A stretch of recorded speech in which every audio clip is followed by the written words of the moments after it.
Welcome guys. So this set tests your concept of multiplying factor and your concept of ratio and percentages.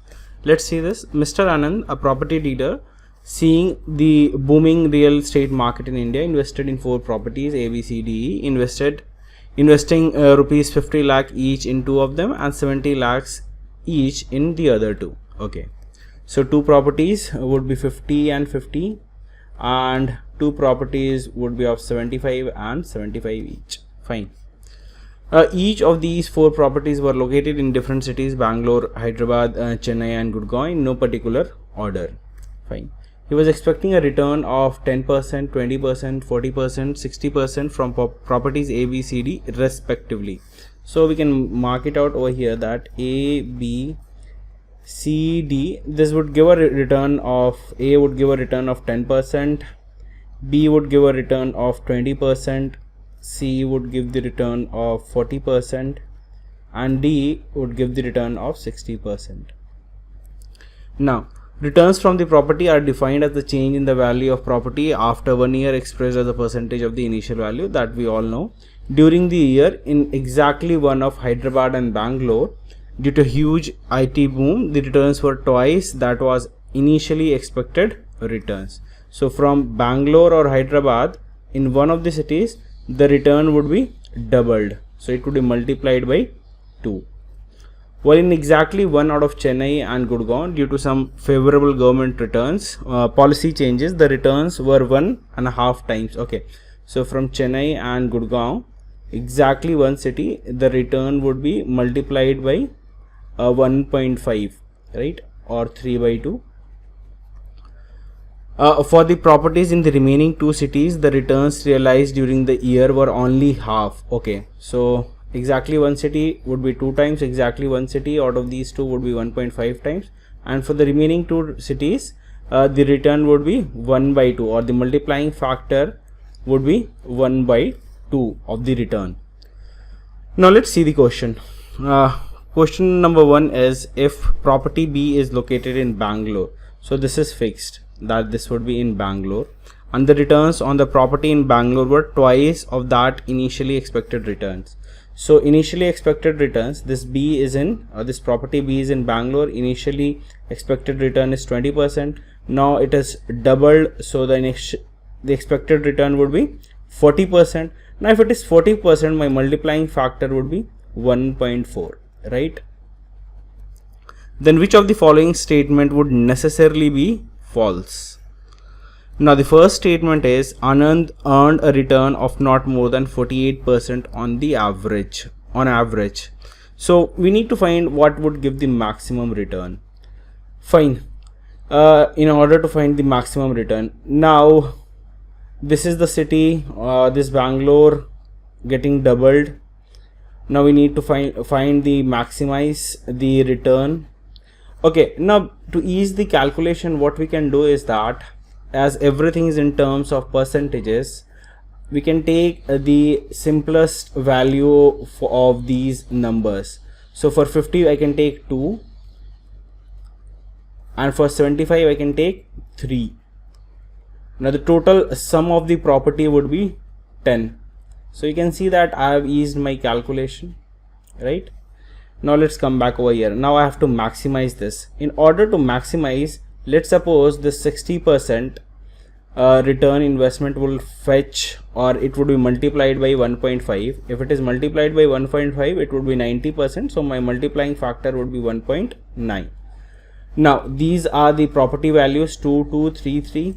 Now I have to maximize it to check. So I'll multiply it by 3. Now the other 2 would be halved, so the multiplying factor would be 1.05 over here, and it would be 1.2.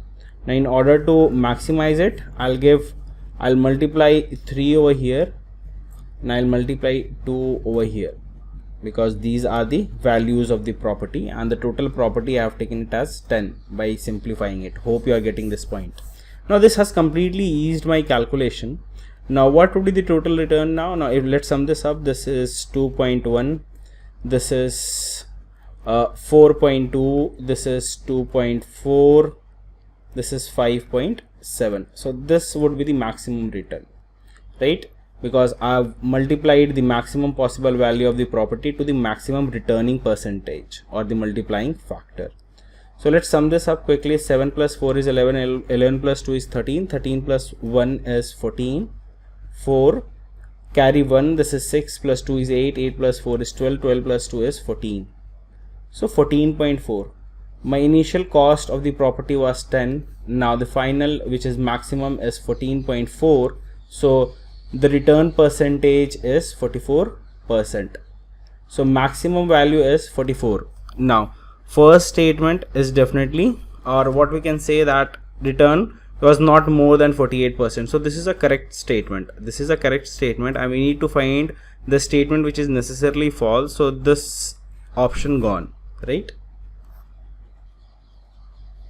Now also, if you observed all the options, I can see that statement 2 is present in all the remaining 3 options. So I need not check statement 2, right?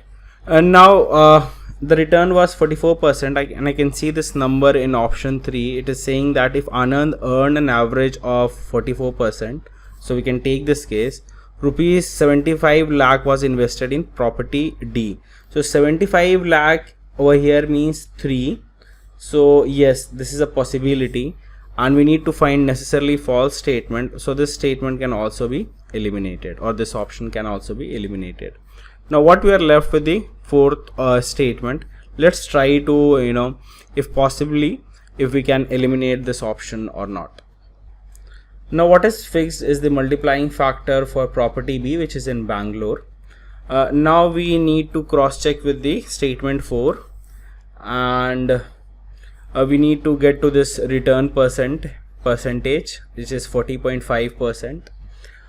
My highest percentage was 44, which I knew. So this is somewhere near to the highest percentage. Let's try to get into this.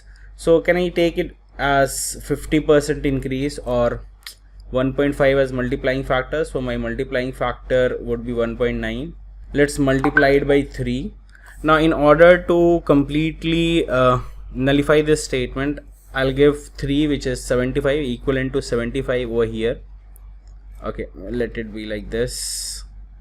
Because I have to nullify this, I'll have to make it to 1.2, because the other two cities properties would be decreased by half. So this would be 20%, 40% will become 20%. So this would be 1.2. Okay, let's do this hit and trial. Let's make it to this, and if this is 3, and this would be 1.05.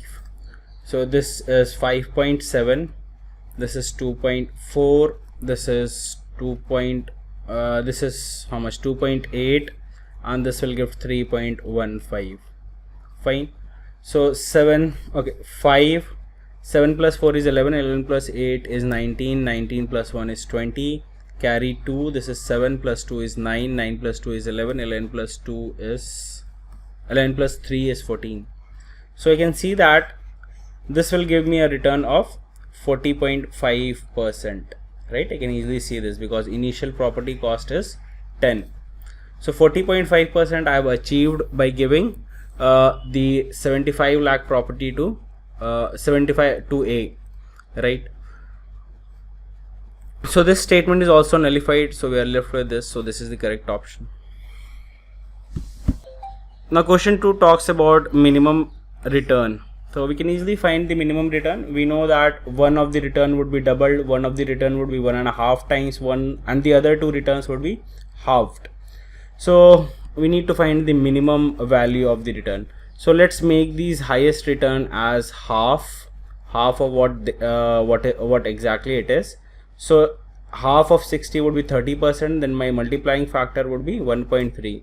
Over here half of 40% would be 20%, my multiplying factor would be 1.2. Okay, and I have to double one of them and I have to multiply it. Okay, so doubling this 10%, it will make it to 20%, then my multiplying factor would be 1.2, and making it 1.5 times would make it to 30%. So multiplying factor would be 1.3. Now I have to distribute 2, 2 and 3, 3 accordingly. So these are the lowest values, 1.2, 1.2. So they would be given 3 highest property value, and these would be given 2 and 2.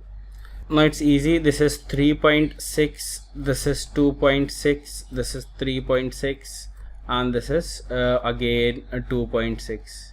So 2 times of 2.6, 2 times of 3.6, that is 5.2 plus 7.2, that makes it to 12.4. Now if it is 12.4, my initial value is 10, so the lowest minimum return would be 24%. So answer is 24. Now question 3 talks about maximum value. So again the same process by maximizing it. Let me erase everything.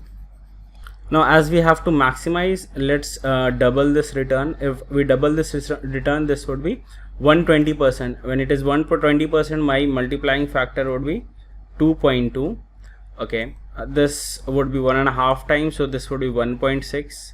now these has to be halved, so this is 1.1 and this is 1.05. now let's distribute this 3 3 and 2 2, so let's give it to maximum 3 3 and 2 2. now that's all. This is 2.1, this is 2.2, this is 4.8, this is 6.6.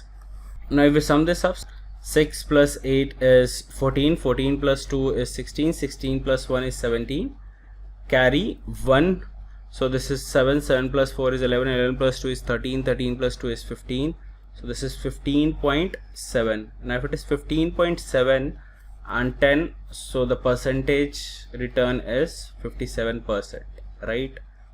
So answer to this is B, 57. That's all. So this was an easy question, though many people didn't solve this. Hope you have understood it. Thank you.